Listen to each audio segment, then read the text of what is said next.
What is up, my fellow parents, moms, and dads from all around the world? How's it going? Hey, welcome to episode 1 of the Sean Donohue Show. Family, parenting, good vibes. Oh my gosh, I'm so glad you're here. This is years and years in the making.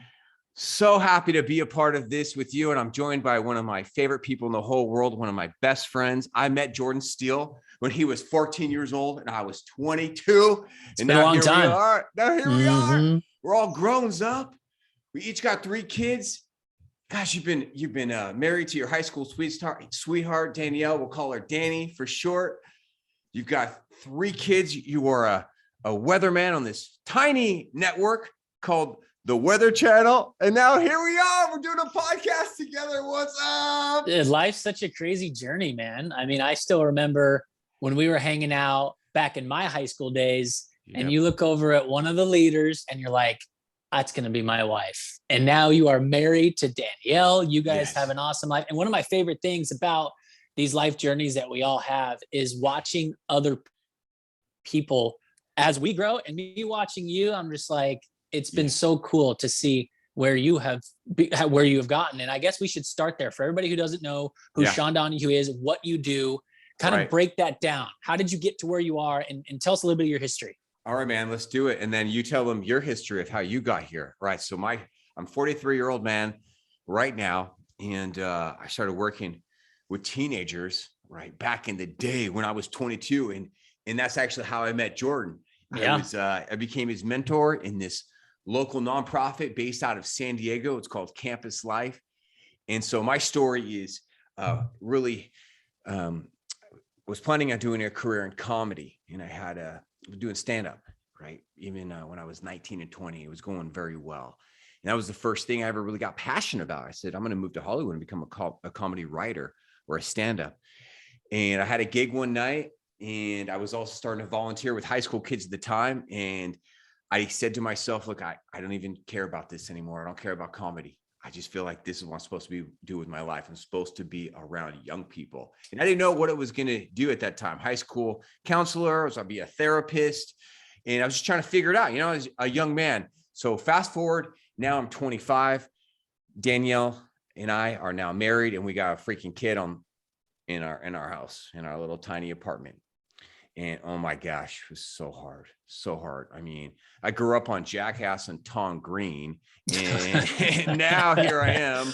I'm a husband, and I'm a man child, and I got a child, and I didn't know what to do. You relate to that at all? Remember that? 100. I think everybody listening can relate to that. Yeah. So overwhelming. It's just life slaps you in the face pretty quick when that happens. Marriage, Danielle and I, we were just having a hard time in our first year of marriage. Then we throw a kid in the way. Now, we watched a lot of TV. That's what you do when you have a baby. And there was a TV show on. If you're my age, you might remember it. It was very famous at the time. It was on for a long time. The show was called The Super Nanny. Jordan, I'm older than you. Do you remember that show at all? I remember it. Didn't watch it, but I remember it. Yeah, you didn't watch it. Yeah, because you were in your 20s, or you were in your late teens, 20s. You weren't having kids. So a lot of my generation watched it. And it showed this British lady named Jo, and she would go into these everyday American homes where there's a lot of chaos, messiness, regular American homes. She would spend the first day just kind of observing, rolling her eyes, whispering to the camera, like, oh my gosh, I can't believe their parents let their kids do that. Or, oh my gosh, those kids are out of control. But she would do an English accent, right? And then she would kind of emotionally connect with the parents and the kids and bring creative ideas, structure, emotional connection to the families. And if any parent was watching this, you probably said the same thing I said. I wish the super nanny would come to my house, help me figure this out. But for me, it was actually a deeper life-changing experience where I looked at what she did, and I found it to be like really profound. So she was going into the homes and working with the whole family. And I thought to myself, we don't really do that in society. We separate kids from parents so much. We do it in schools, we do it in churches, youth groups, therapists are often separate. And I was like, look, this is what I'm supposed to be doing with my life. I said to my wife, I turned to her, I said, this is it. I'm going to become like the teen super nanny. Yeah. And that was a long time ago. And so the dad nanny. Dad nanny. And so, lots have changed. So I really dedicated, over 15 years of my life just studying the art of parenting, the psychology of parenting, the psychology of raising tweens and teens, and started off with just me. It was called Donohue Family Coaching. And I was really working with all types of tweens and teens, from really out of control defiant ones to ones that are really struggling with just like kind of typical issues. And then I started speaking. One of my first big gigs was at Chevron World Headquarters. And they asked me to give a talk called Teens and Screens. What parents need to know about teen social media. And when this happened, all the parents had their head in the freaking sand. They didn't know what the crap was going on. We're still talking about it today. We've come a long way, right? And but it's still a problem. It's still, this is like this is, we talk about how this is the first generation of kids who grow up with these screens in their pockets, their bedrooms, their backpacks. We're actually the first generation of parents, though. Yeah. Who grew up having kids who have these, who want these. And then you add COVID in there. Mm-hmm. Woo! So at Chevron here, it was actually a turning point in my life, because most people in this space are women therapists, or for the few men that do kind of parent coaching, they're traditionally not like me in a sense. Like I'm as you know, Jordan and I are kind of in a lot of ways, kind of typical American men. We like football, sports, outdoors, backpacking, hunting, gathering. Yeah. And so I was nervous, man. I was nervous. Are they gonna accept me? Am I a little edgy for them? Do I have to change my vibe to kind of connect to these women? Because usually it's women that come to PTA meetings and parent ed. And I was like, you know what? Screw it. I have wisdom. I have something to share. And this was a long time ago now. I just need to be myself, for better or worse. And it's from there, it's just been an awesome experience. There was a huge line of people lined up, asking me questions, wanting me to work for them or help their families. And now I have a team of coaches. We have clients from all around the world, parent clients, college age clients, 20s, teens, tweens. And the firm is called Parenting Modern Teens. We have a growing TikTok, YouTube. And now here we are, man. I got a book on the way. It's coming out hopefully this year. Hopefully it'll be in every Target and Walmart. And now here we are. It's exciting. Me and you, man, doing a podcast. Real quick, I have a question along your journey. Yeah. Especially you being in a field where you're this guy going into, your crowd, so to speak, is you're talking to women, like you were saying. And so you're trying to please the women. Yes. But yet you're also trying to be a guy. Yes. And I know the guys are probably thinking, hey, you're too, feminine or using too many feelings. Let's knuckle them up and teach them the hard way.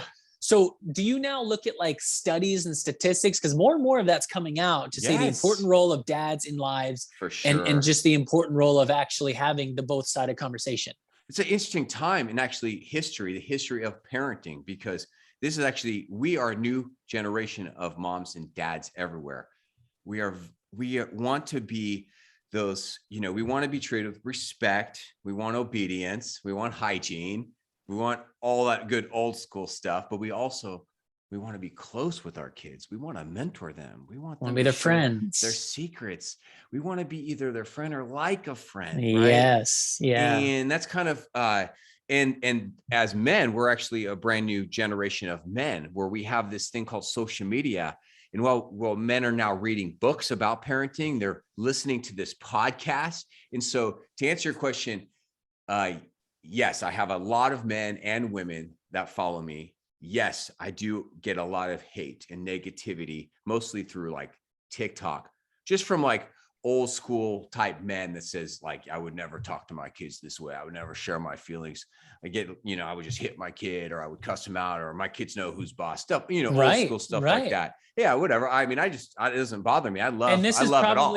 This is probably one of the first generations also to like majority of people not hitting their children.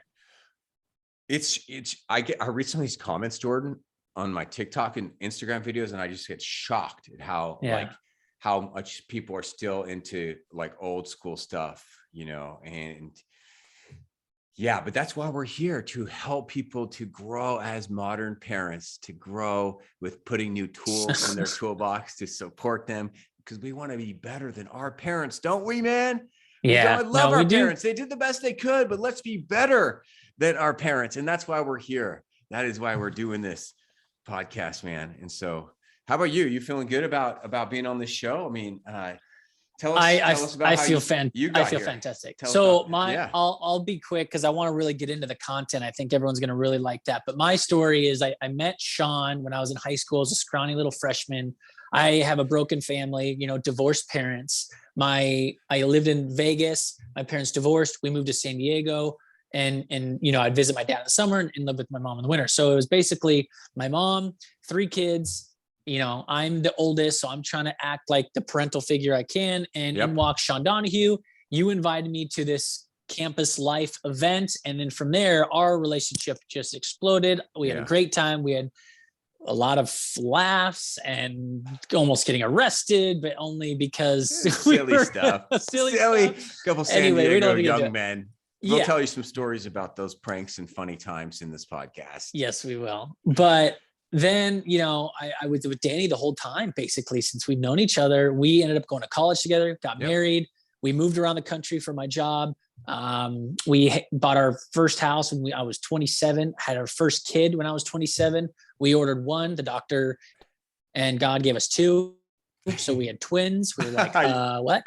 So we had boy girl twins. Yes. That was so tough. Then we decided to wait. I was like, we're done with kids. Had a third kid 5 years later after a lot of praying, and Danny really wanted more. So we had a third kid. Okay. That kid ended up having Down syndrome. So now we've got beautiful Kinlan. He's 3 now. He has Down syndrome. And so it's such a cool time in life, because as I'm getting older and have more awareness and more knowledge just due to life, I'm able to see how I want to be a parent.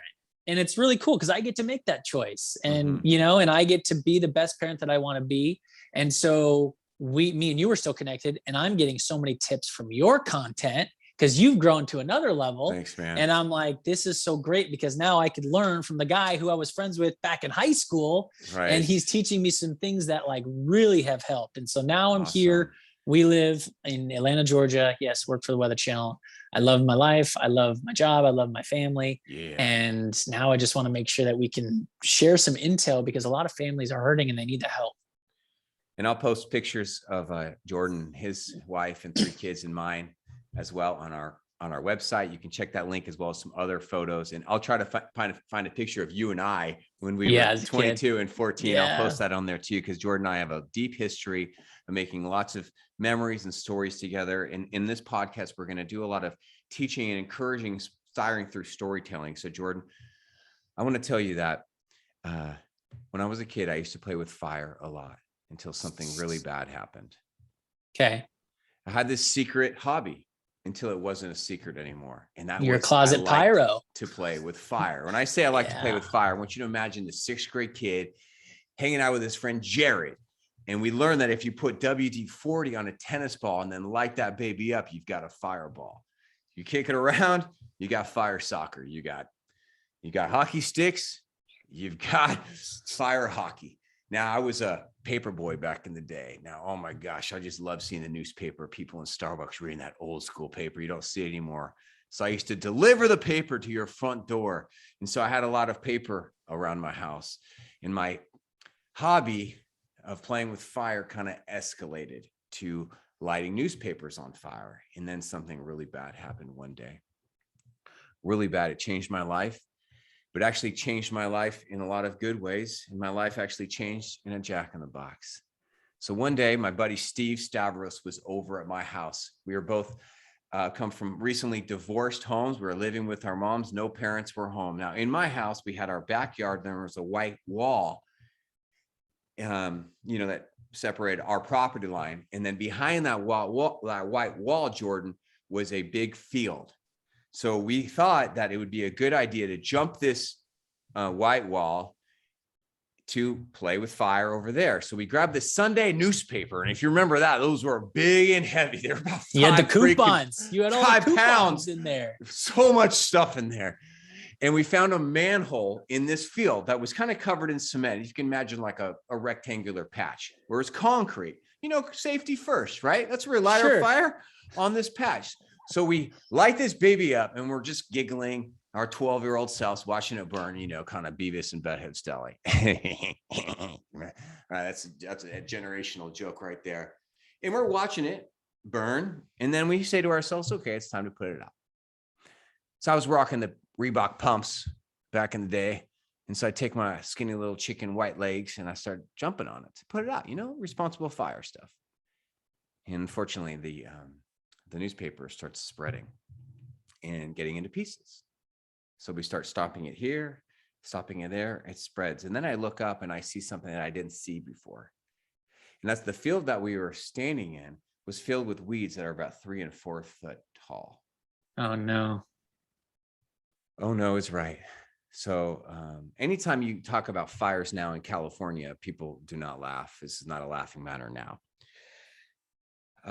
And unfortunately, so this whole field starts catching on fire and I'm freaking out.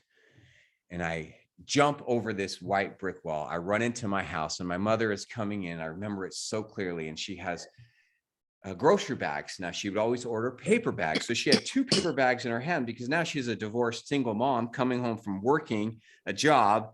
And she says, Sean, what's going on? What's wrong? He said, oh, nothing, Mom. She's like, where's Steve?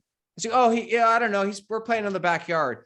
And she looks up and she can now see not only the smoke engulfing the whole backyard, but she can actually see flames over this 6 foot tall brick wall. I don't know what to do. So I open up the fridge and I'm looking for some water. And all I can see is one of those water jugs, the aero jug jugs, not the type where you pour like it's a coffee thing, the type where you pull a little nozzle out, and it drips out. Yeah. So I grab this thing and I throw it over the wall, hoping it's going to be some like water grenade. And of course it's not. And I'm like, Steve, where are you? I don't hear anything back. So I run back in. I said, Mom, call 911. Call 911. She's like, where's Steve? I don't know where Steve is. Well, thankfully, Steve ran around the wall and comes into my house and we're just bawling together. These 12-year-old boys crying. So 2 fire trucks came, lots of cops. The whole neighborhood came out. And that actually wasn't the worst part of the story.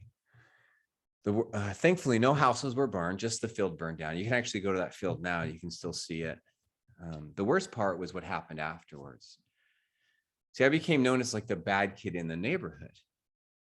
I became the kid who the kids weren't allowed to play with. And I knew this, but I sensed it also because like the loneliness started seeping in, the friends weren't calling me. They were making excuses, for why they, couldn't play with me anymore. And just, I felt so alone, man. I felt so socially isolated. I felt kind of like broken, like what the heck is happening to my life? Dealing with my parents' divorce was hard enough, having to pick between choosing to live with my mom and my dad. And now choosing a new school that I had just gone to. And then something interesting happened. My parents tell me, hey, Mr. Steen is coming to pick you up. I said, Mr. Steen, pick me up? What do you mean? So one of my friends was named Andy Steen and his dad was named Mr. Steen. And he actually coached me and my CYO, basketball team. Now, Mr. Steen was a local PE teacher and a high school baseball coach. He actually is a legend in the Northern California area. He has a field named after him. His team won a bunch of titles. He coached professional athletes. He coached on Olympic teams and things like that. And so why is my friend's dad coming to pick me up? So he comes pick me up and he takes me to this restaurant called Jack in the Box. I don't know. And we sat down. I don't really know what happened that day. I don't really know even what I ordered. Hopefully I ordered those awesome 2 tacos for 99 cents because those are so Do they still have those? Those are dude, so they're good. so good, right? So good. Everybody in California loves Jack in the Box, right? So good. But I don't remember what Mr. Steen said to me that day. I remember what he didn't say. He sure didn't, put any shame on me, any guilt. He didn't give me some, How long was this after the event that was, you guys met up? Like a couple weeks afterwards. I think Okay. I learned later on that Mr. Steen, through the grapevine, as well as from Andy, I actually heard that Andy, my friend, actually told his dad to reach out to me.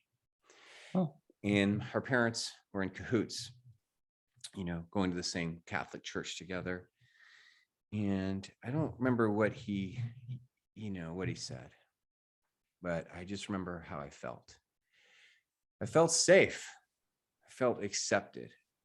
I felt like this man believes in me. Now, Mr. Steen is like a classic baseball coach, right? If you can imagine, he's got always Rugged. wearing that San Francisco baseball cap or some other cap. He's got this beautiful mustache. Imagine like a Tom Selleck mustache, right? Tom Selleck from Blue Bloods, or if you're going to go back before Magnum PI, just the way he looks at you, just felt like Mr. Steen kind of believes in me and I'm going to be okay. And I was okay. But that story really stuck with me because looking back now, I think I know what I felt that day. I felt presence. I feel like I'm sitting in his presence. I'm sitting like he's present with me. And when I think about parenting, there's about 5 words that really pop off my head, like right off the bat. And one of the words is presence. And so as we start off episode 1 of the Sean Donohue show, I want us to talk about the beauty, the importance, and the challenges of experiencing and living out presence with our kids. So Jordan, when you not being distracted, actually being there with them. Have you talked to him since? Does he know this story? So when I first gave this speech, there was a very large audience. Thanks for asking. Yeah. And because he's such a well-known kind of local legend, I had people coming up to me and be like, oh my gosh, I know Rick Steen. Oh my gosh, the baseball field's named after him. Yes. They said, have you talked to him? I said, no, but I was hoping to surprise him with this speech, like sending him the YouTube of it. So that's what we did. And he calls me up and he says, I'd love to buy you breakfast or lunch. I was like, oh my gosh, what a legend. What a man. Yeah. And I said, no way, I'm buying. And so he shows up at this, we get breakfast together and we just kind of catch up. We tell stories. And I ask him, hey, like, why did you reach out to me?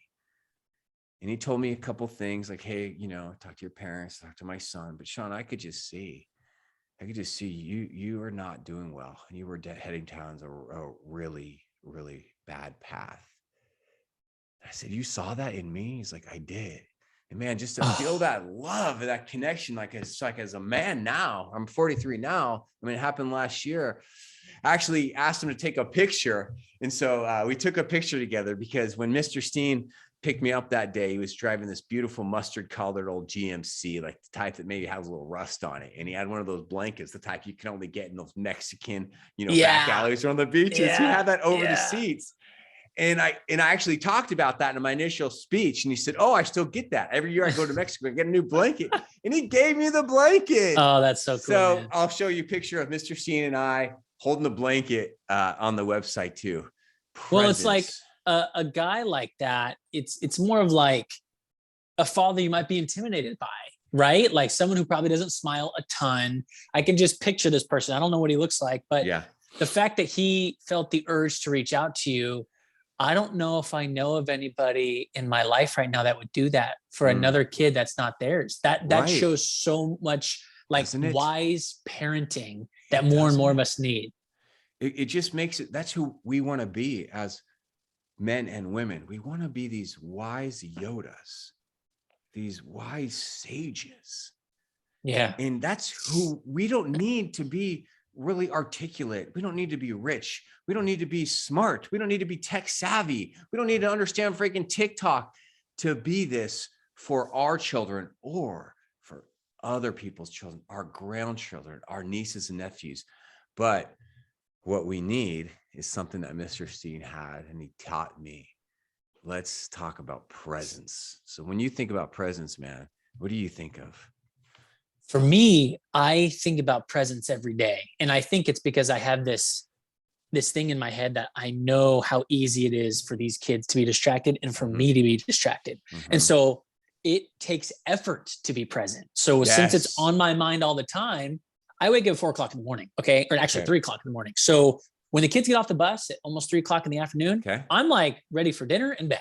Yeah. But that is my only time with them. And they're like, can we jump on the trampoline? And I can come up with a million ideas as to why I do not want to jump on the trampoline. For sure. But I'm like, I have to do this because I have to be with them. So I've got the 3 kids, and I've got something different for each of them that I try and do. And I try and do it every day if I can. With Caden, my 7-year-old boy, he does gymnastics. So we do trampoline, we have fun, do flips and stuff. Yeah. And we play basketball. All right. Oh, cool. With Emery, it's twin sister Emery, constant cuddle sessions, right? Which I love. Physical She's getting to the stage now where she's trying to put me off during the day, and then at night she's like, "I want to snuggle." I'm like, "Where was the sweet Emery when you got off the bus? Were you too cool for me then?" Yes. So cuddle time, and then me and Emery are the big outdoor enthusiasts. We snowboard and ski together. I took her hunting the other day behind the house. It was so much fun. So cool. And then with Kinlan, my 3-year-old, he has Down syndrome, and he's so funny. He communicates with text message. He communicates. What are you doing over there? You gotta. We mostly Snapchat each other. We Snapchat each other. Yeah, and we talk about rap videos together. Okay, yeah. What do you do with your 3-year-old? He communicates with sign language, and he'll be like, "Well, ilk," and this means milk for sign language, where you squeeze your hand together. Yeah. And then he'll point on the couch like, "You're gonna sit right next to me while I drink this bottle of milk," and I'm like, he does that? Yeah, he'll be like, point. He's assertive. He really wants assertive. What he wants. And he'll do this. That. He'll be like, and he wants Mickey Mouse. He wants Mickey Mouse on. He wants milk, and he wants me to sit right next to him. And then he'll cuddle up next to me and watch. Yeah. Oh, that's so amazing. So there's a lot of days where I don't get anything done on my checklist, but I'm fulfilling that big checklist, and that is trying to be present with them as much as possible. What about, do you have any? Yeah, I do. Let me, when you think about these checklists, I think about checklists. I'm a very checklist type person, organized. I like to think just like you. I probably think about success, impact. And, I couldn't help but think of this when you're telling those stories. Like I'm not the wealthiest person in the world. But I don't qualify success or wealth like the way most people do. And I think about these stories you just said. I can imagine you with these kids and this presence, right? And that is so beautiful. And that is like wealth, right? That is what riches is about deep connections with our children, with our spouses, with our romantic interests, with our family, and building those bonds, right? And that's what I think that really the purpose of life is. Meaning of life is just relationships and being loved and loving others. And that's why social media can be such a turnoff, because you see society's version of wealth and society's version of success, and you're never going to get there. No. You're never going to get there. No, it's a big. Even Jeff Bezos is probably like, Elon, they're probably constantly like fighting. And you're just like, man, you really need to go internal, like you're saying, with that. And then it makes your life so much better. And what you're doing is trying to retrain our minds, because like some of the things, to answer your question, like some of the ways we experience presence, it's really not about us. And it might be hard to jump on a trampoline or play Legos for the gazillionth time. But what you're doing is you're living out the human experience by sharing this experience of sitting with someone or jumping on a trampoline and just building that presence. And that presence is the foundational that we build these things called houses on, and all this other good stuff. So my kids are really spaced out in age. And so my oldest just turned 17. And so as you can imagine, experience presence with her is very, very hard. She's extremely social. She's already had like 6 jobs. She works a job now. She works 2 jobs now. And so this girl is gone a lot. She drives a used Toyota RAV4. And so I barely get to see her. So I look for those little moments of presence. So today, before she was leaving, I said, "Hey, can I give you a hug?" She's like, "Yeah, but I'm really busy." So I walked over to find her, give her a big hug. The main thing I'm doing with her now is just intentional kind of date nights. And so we'll go on a date night. I'm trying to do it twice a month, which is even hard with her schedule. We'll just go out to eat together, and then we'll do something after. We'll just talk and connect. And it may not be that like 15 minutes a day, which I teach and so many other parenting coaches teach, but hey, that's okay. We're adapting with how it goes. Age 17 can be really hard experiencing presence. 17, because let's be honest, it's not their favorite thing in the world. Hang out with mom and dad normally. My 12-year-old and we have a lot in common. We love to play games together, board games. We talk about, whatever, watching on TV or just chit chat. Like she'll come up to me and she'll want to show me her artwork or show me different things. Her name is Miley. And so, yeah, I think we laugh a lot. There's a lot of quality time in now with my now 5-year-old. On one hand, experiencing presence with her is the hardest, on the other is the easiest. So the hardest because we have nothing in common. She's 5, right? I don't want to play with dolls. I've been playing with dolls. My daughter's 17 now. I've been playing with dolls for like almost 18 years of my dang life, man. I'm really good at playing with dolls. It's not my favorite thing now, but I do it because it's not about me. And this is about like presence, about experiencing this time. So I can tell you a lot about My Little Ponies, a lot about Barbies. One thing I noticed that I'm doing with all 3 daughters is here's a little hack for you.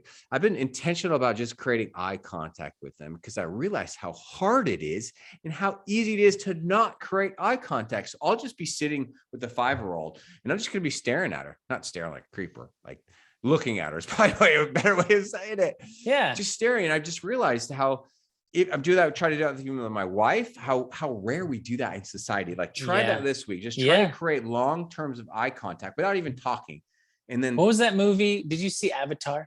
That movie Avatar? Yeah, with the James Cameron, the blue people. Yeah. So there's a moment there where the 2, natives, they say, I see you. Oh, wow. And they like touch them. They're like, I see you. And that means like, I see you. Not just I'm looking at you. It's like, I see you. I see you. It's like that.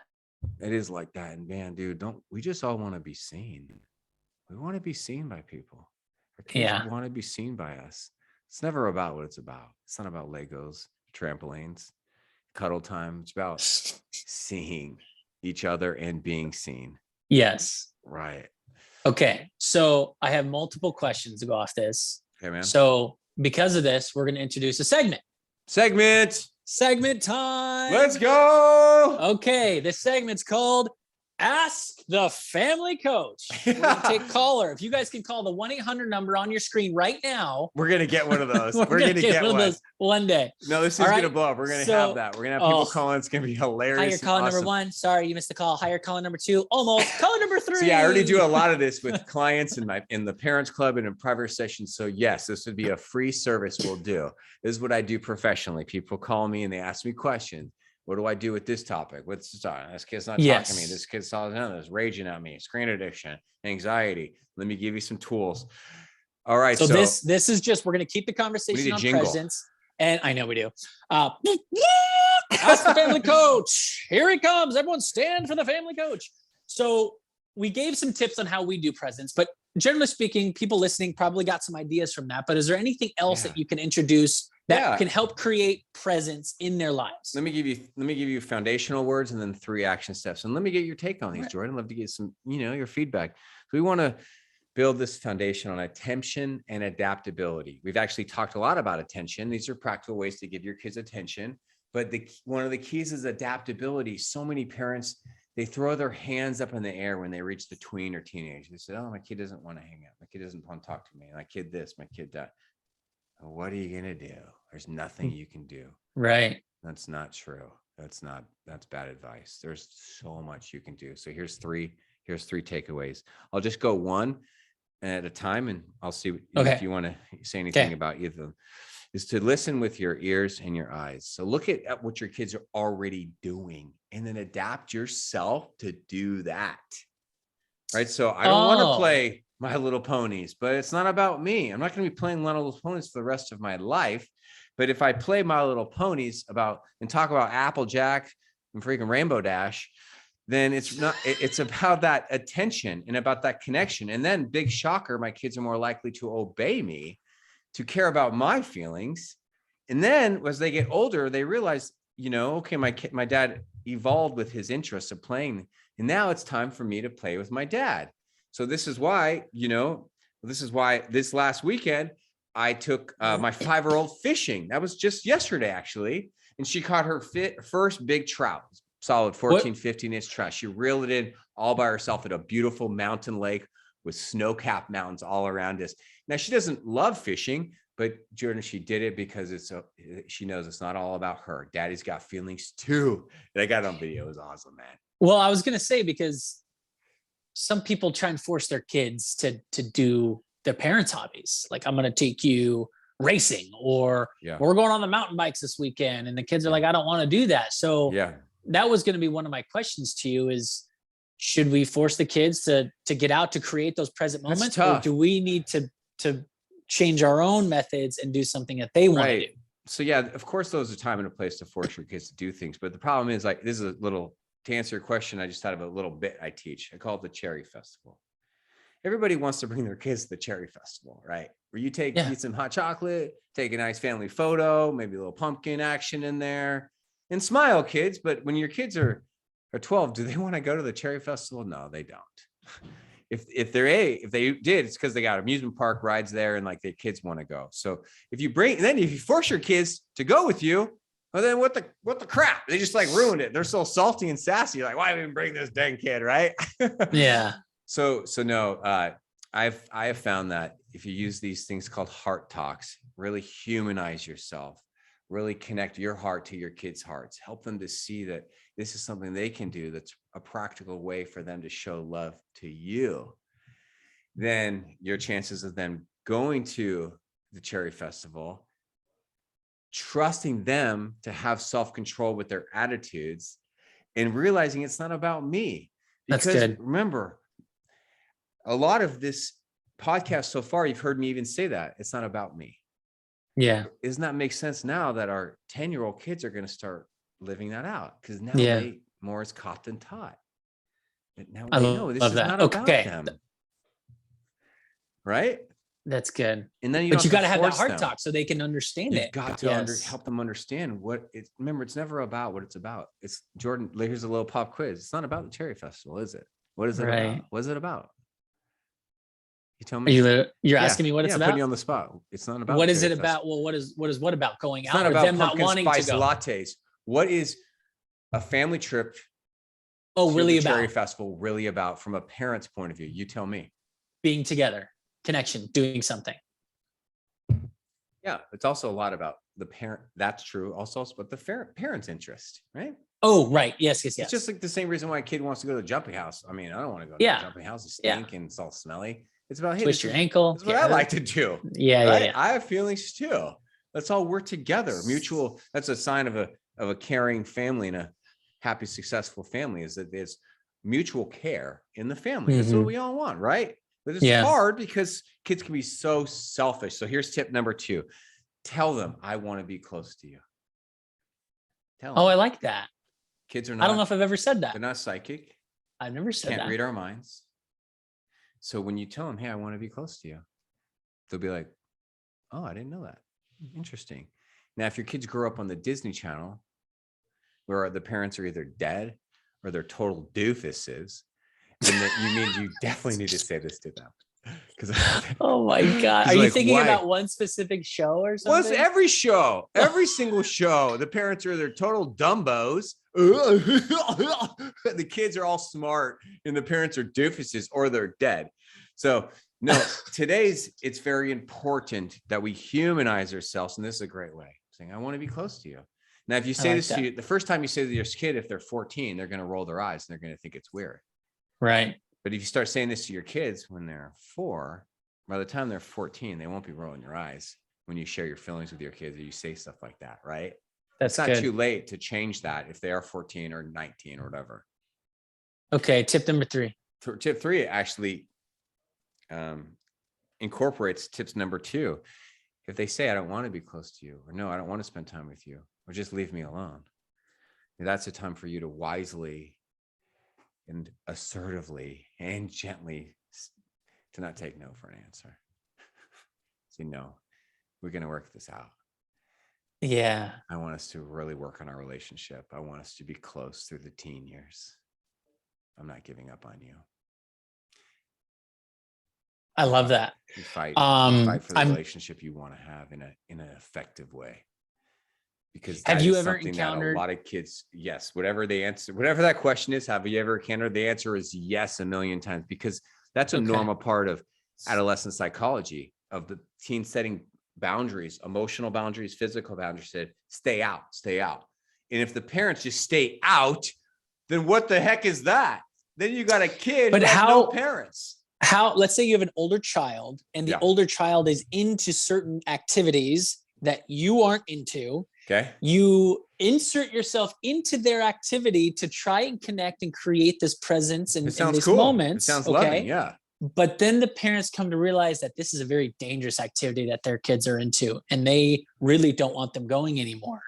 Okay, well, I don't know what you're talking about. Like, it could be anything. It could be actually become that. Like, what are you talking about? Skydiving, concerts, like certain parties and certain, like, let's say it's like electronic dance music, or where the environment might not be healthy for someone younger than the age of 18. Okay, and the parents so you're are like, scared. well, I'm scared. I'm trying to protect them. You're talking about emotion called fear or afraid or fear or like confusion. What do I do if my kid's going down a weird path or an unhealthy path? How do I connect with them then?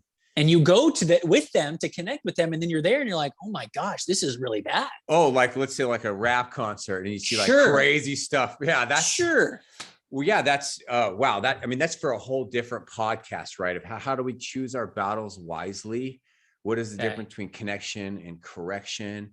Is there just one way to connect with this child? But that's why we're having this podcast, because presence is tough.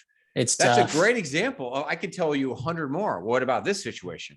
What do you do if my kids the parents are divorced and they are into one parent because there's no rules and the other parent has rules? What about if there's good cop, bad cop going? So hard. Oh, it's so common now. Oh my god. What about good cop, bad cop, where the dad's the fun dad and the mom's the authoritarian? Like, so it's so tough. And this is why there's not one answer for everybody. This is why this point 3 is really, really brilliant. It's how do you gently and effectively, I'm trying to give you tools in your toolbox. Say, look, I love you too much to just let us live separate lives. I want to be close to you. Can we work on this together? Let's work this out. And yes, unfortunately, there is this thing called defiance or stonewalling or estrangement, where the kids put up these walls. The good news is there are tools and strategies, scientifically proven ways to break down these walls and to build closeness and break estrangement. So yes. What do you think when you think about the challenges of presence? Anything come to you? Because your kids are still in like, I love daddy phase. They're not tweens yet. At age the challenge is us. The challenge is me. The challenge is you. The challenge is the parents, right? I mean, at my age, they're not even 10 yet. And the challenge is me, because they ask me every day to do something. One of the kids will ask me to do something, and I have to make sure that I stop whatever I'm doing. I have my checklist of the things I want to do to continue propelling our life forward, to help give them the best life that they can when we're older. But sometimes I just kind of like, you know what? Now's the time to play. And we're here to play. And I was just talking to this with my wife the other day, because they'll ask her to do stuff all the time. And she'll be like, I got to clean the dishes. I got to do laundry. I got to do this. And I'm like, that's so true. I was like, oh my gosh, but we have to just be with them, or else you're always doing something and it goes away. And then you wake up one day, as everyone's told me, and it's gone. You get this one moment and this is it. Yes. Yeah. Oh my gosh. I don't want to screw it up. You're right. Your kid's only this age for a short period of time. I missed a Halloween one year. Okay. Because I was working. I was like, it's Halloween. And I saw the pictures of my kids in costumes going door to door. And I'm like, why wasn't I there? And then I'm like, oh my gosh, I only have like 4 years left of this. That's a great point. I only have 4 more of these. So temporary. Yes. You're right. And then they don't want to go with us anymore. And then they don't want to go with us anymore. That's it. That's a trip, man. Let that truth inspire us all into presence. But you're right. It's so tough, because now everywhere I'm holding up, a phone in my hand. We have phones. We have fantasy football. We have news. We have Netflix. We have a world filled of distractions and dopamine. And we have a generation of kids who want connection with their parents. And this is where society and the family breaks down. We go to Applebee's 20 years ago, and what do? We eat super salty, crappy food for 2 for $20, but we talk and we connect and we laugh. And now what do? We go to these freaking Applebee's, which I don't go to anymore for reasons like this, and they got screens everywhere. And then what do? They bring a freaking screen to the table. I know. And then now some parents allow their kids to have screens at the table. It's like, what the heck is going on? And we see the deterioration of the family unit. And that is a huge problem in our society. And that's why we're having this podcast, everybody, to be human, because you know what's normal? What's normal is going to Applebee's and eating and talking and laughing. That's normal. It's normal to have tweens and teens liking their parents, asking their parents for advice. That's normal. That's human. All this other stuff you see, it might be common, but it's not normal in my mind. It's not healthy. It's McDonald's, not healthy. that might be common, but it sure is not healthy. Right. No, that's good. Although I got to change your mind on Applebee's. Not that Applebee's has amazing food, but they just introduced a commercial with a child with Down syndrome on it. Oh, so I'm like, all right, I got to go to Applebee's now. Because props to Applebee's. That's cool. Yeah, man. See diversity on screen and ads. I love that. That's so cool. So, hey, now we're in for another segment, everybody. All right. Segment. We got a professional TV personality here with us.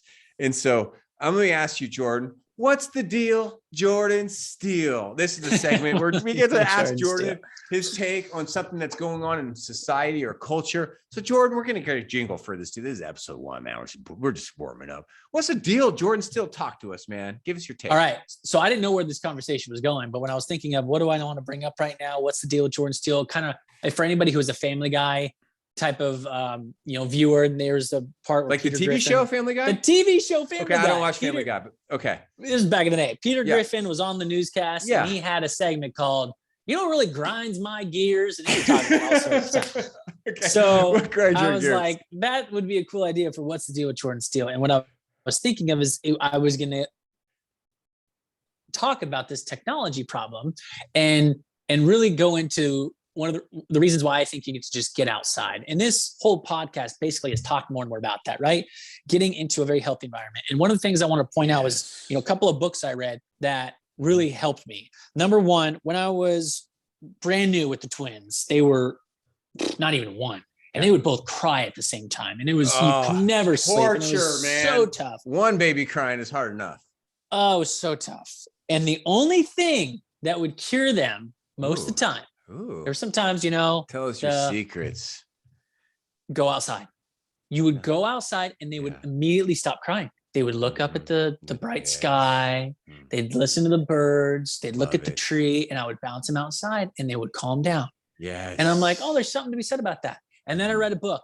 It's called Barefoot and Balanced, for anybody that's curious about it. It's by Angela Hanscom. Okay. And, the idea of the book is not only do we got to get our kids outside, we need to get them dirty. We need to take their shoes off of them, and their toes need to go into the soil. Yeah, there's some scientific research about grounding and about that. Yes. That's exactly right. And this book talks a lot about that and the importance of us having this connectability with Mother Nature.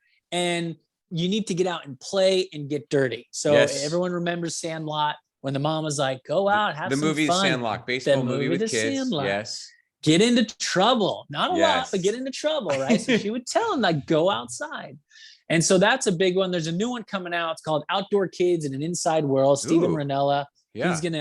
He's writing it right now. It could be released by the time this podcast is released. So this is an idea of getting your kids outside, but all our kids want to do is stay inside. And he's a big hunter and fisher, and they have a platform called the Meat Eater. So it'll be interesting to see how that plays out with this generation that wants everything instantaneously. Yes, sir. The dopamine rush. And even I remember I was doing segments when I was in the Pacific Northwest with the National Park System, and they're like, we're going to, introduce this new app. And when you're at this park, you go onto the app and I'm like, I got kind of sad. And we were thinking about bringing a Starbucks into the National Park System. I'm like, the point of the National Park System is to get outside and to get immersed and forest bathe is a term I learned. You just jump in and forest bathing. Yeah. So my gosh, my whole idea is just kind of urging people to get back to the great outdoors. And I know fishing was probably tough at times with your youngest trying to catch that fish. And like, I'm so bored, Dad. I'm just sitting here with my line. We're not even looking at anything, but I think there's such an importance to having that calmness. Well said, Jordan Steele. What's the deal? Well said. Good news. I got bad news and good news on that point. Bad news is that if you just parent your kids like everyone else is parenting them, you just parent them and give them a screen the same time everyone else is doing, that is not good. Okay. And these screens, here's another screen expert telling you the dangers of screens. I could go on and on. I actually wrote a book, How to Break Screen Addiction. It's an ebook. And that's the bad news. Here's some good news. There's a remedy for this. Jordan had his way of explaining it. I'm going to explain it in one word. The word is adventure. Adventure. It's important. Outdoors Yeah. is filled with adventure, social adventures, masculine adventures, feminine, human experiences, camping, making, I almost said lighting fires, not the episode to say lighting fires, making campfires, skiing, wakeboarding, fishing. I'm an avid backpacker, love getting outside. Gosh, it's a world of adventure out there. And when you build your kids in that world of adventure, it changes their brain, their psychology, it weighs their mindset. Let's go, everybody. Let's go. Yeah, let's do it. Okay. We're moving along swiftly. Real quick, we're going to get into 30-second success stories. Yes. Sean, you wanted to kind of spearhead this. So we're going to wrap up our episode 1 of the Sean Donohue show with 2 segments. Our second to last segment is called 30-second success stories. So I have this very amazing parents community. It's called the Parents Club.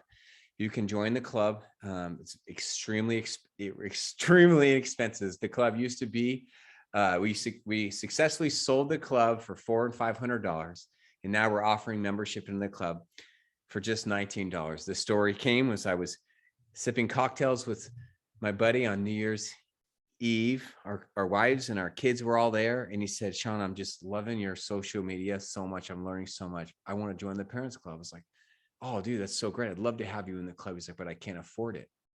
I said, oh, no problem. Let me just send you a free link. I'll get you in. Get so much goodies in this club. You get to talk with me in a live group call. You can watch actual longer videos from me, PDFs, parenting assessments. Said, no, Sean, I think this is a greater problem. Like if I can't afford the club, how many other people can't? And I thought that's a great point. So after talking to him and my wife and my team more about it, we dropped the Parents Club price by over 95%. I kind of said to myself, I don't want to become one of those like coaches that only rich people can afford. So this is why I'm doing more free stuff like here, and why we made the Parents Club. So every Parents Club, we have a little segment. It's called 30-second success story, where members can then take 30 seconds. They can share these little stories. I use this tool. I said this one thing to my kid. I took this assessment. It totally changed me. So there's a little segments in every episode where we do little success stories. So Jordan, you want to go first, or you want me to go? Tell me a little success story I'll go first. Yeah. I have a different success story that just came to mind, and it happened this last weekend. Okay. It's more of a success story on the parental side of things and what I accomplished within myself. Yes. So we got into a situation where my daughter was riding a scooter back home, and she was with her brother, twins, right? Mm-hmm. She had fallen and scraped her knee. Okay. She's got blood and she's crying. Yep. And we have these watches where they can call us if they need us. And she's crying and she's like, I fell and got hurt. And the neighbor was there and she goes, hey, she's bleeding. You need to come down and get her. And I was like, okay, where's Kaden? And she goes, Kaden left me. He just left me here. And I'm like, okay. So I get in my car. I go on my way there. Kaden's there. He's like, hey, Dad. Smile on his face. I'm like, hey, bud. Huh. He's like, hey. And I just kept driving. I'm like, I got to get to Emory. She told me the story. And so I get back. I'm like, oh, my gosh, this kid is dead. He left his sister. He is dead. Like, you do not leave. Ditched his twin sister. Come on now. Come on, young man. So since this is 30 seconds, I've already gone over. It's okay. Basically, I had to cancel his night out. It was parents' night out at the gymnastics studio. All the kids were going. They were going to have a great night. Okay. Parents get to do their own thing. Kids get to do their own thing. And I just say no. Okay. And he cried and he was so sorry and he apologized. But I had to really stick to my parental guns and be like, if I don't teach him this moment now of responsibility, and how you don't get everything you want, I'm going to lose the battle of being a good parent. And I want him to go. I really do. He's going to have a great time. Okay. But I kept him home and I'm hoping that he learned, we played at the house, but I'm hoping he learned a valuable lesson. And it's the lesson I told him, not leaving your sister, being there. Family first. Family first. Commitment. And so I give myself kind of a pat on the back because I didn't want to keep him. I wanted him to go, but I'm like, I have to do this to be a better parent. You manage your emotions well. You were present with him. You probably did a lot of emotion coaching where you talked to him about the importance of this. Yes. And that's a cool story, man.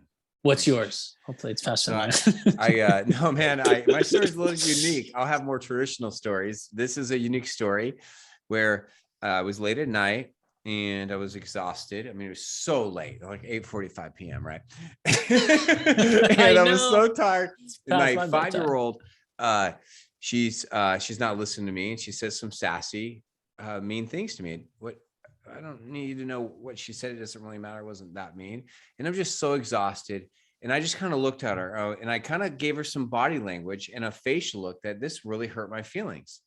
And that's something I say a lot to a 5-year-old to help her process feelings and, humanism. Say, I really hurt my feelings. And I just walked away. I wasn't walking away from the conversation because I was already doing something, right? Yeah. And I later found out what she said. It was amazing. She turned to my wife, Danielle, and she said, can you imagine a 5-year-old looking up at her mother and said, he's going to parent coach me, you know? Oh my God.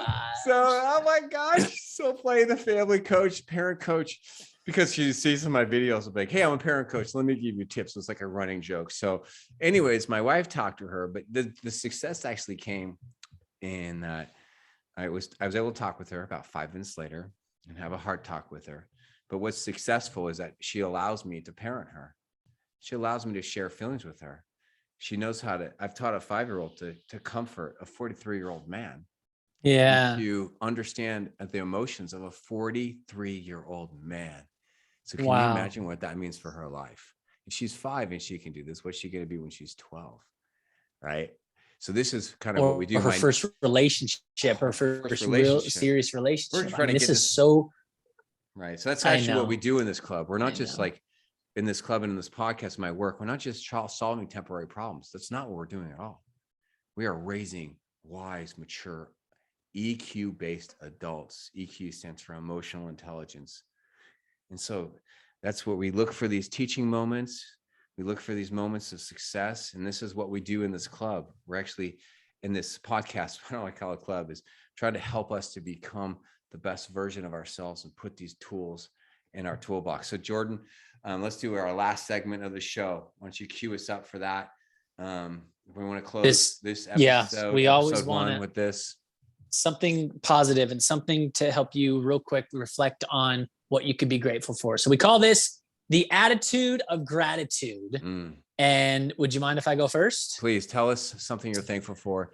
And then if you're listening here in your car or on a walk, think about something you're thankful for as we wrap up episode 1 of this podcast. We can get caught up in our day-to-day lives. Being in this country is absolutely amazing. We're filming this and shooting this, or I should say recording this in March of 2022. There's a lot of things going on in this world that is very, very scary. And so even no matter what stage you're at with your children or your significant other, it's a moment to be grateful that you have them in your life. Seeing images of folks in Ukraine saying bye to their kids to go and fight for the war is so hard. It is tear jerking. And so I've been so blessed with just having those close to us. Even if you're in a tiff, I get it, but be appreciative that you've got the tiff to even be in. That's my attitude of gratitude. I love it, man. Mine's actually pretty similar. I'm just so thankful that everything is temporary. The bad times that we go through as adults, the hard times we go through at parenting, these painful seasons, they're temporary. It's not going to last forever. Whether it be the trampoline phase or this painful season you're in for the finances or parenting or in marriage or relationships, I'm also thankful that the good times are temporary. Everything is temporary. The good times do not last. They are days, they fleet, they are seasons. They go away for new seasons. I'm just so thankful for the now that we're living in. And I'm thankful for you, Jordan.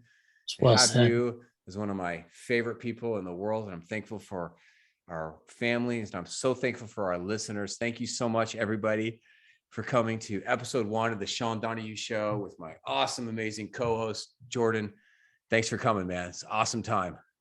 Can't wait for the next one. Join us. Every episode is going to be different with new stories, new topics. We'll have an occasional guest here and there. Stay strong, everybody. be close, and teach Bye. wisdom. And we'll see you next time. Bye, everyone.